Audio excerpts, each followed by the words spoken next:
পত্রিকা কিনা ছেড়ে দিয়েছি। আমার ঘরে বাবা কোনো মেয়ে নেই, দুটো ছেলেই আমার। আমার এসব চিন্তা করে কাজ নেই। এমন চিন্তা চেতনার মানুষ আমাদের সমাজে থাকলেও আমি কখনো কাউকে বলতে শুনিনি এই কাজগুলো কোন ছেলেরা করলো। আমার ঘরেও দুটো ছেলে আছে, তাদের প্রতি আমার নজর রাখা উচিত। এ ধরনের চিন্তা চেতনা থাকবেই বা কেন?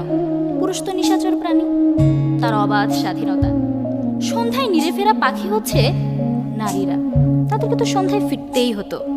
তাদের অবাধ স্বাধীনতা পুরুষের মতো নেই। 18 বছর পার হলে একটি মেয়ের বাবাকে নাকি বলা হয় কন্যা দায়গ্রস্ত পিতা।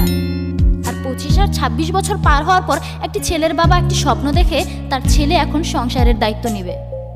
আমার ভাই যখন পরীক্ষা দেয়, একটি ভালো রেজাল্টের আশা করে, তা একটি ভালো ভবিষ্যতের স্বপ্ন দেখে সে একটি চাকরি করবে, ঠিক তখন আমিও পরীক্ষা দিই একটি ভালো রেজাল্টের আশায়, একটি ভালো সুন্দর স্বপ্ন আমার ভবিষ্যৎ নিয়ে। কিন্তু আমার ভবিষ্যৎটা হয়ে দাঁড়ায় এমন, রেজাল্ট ভালো হলে পরবর্তী পড়াশোনাটা হবে, না হয়তো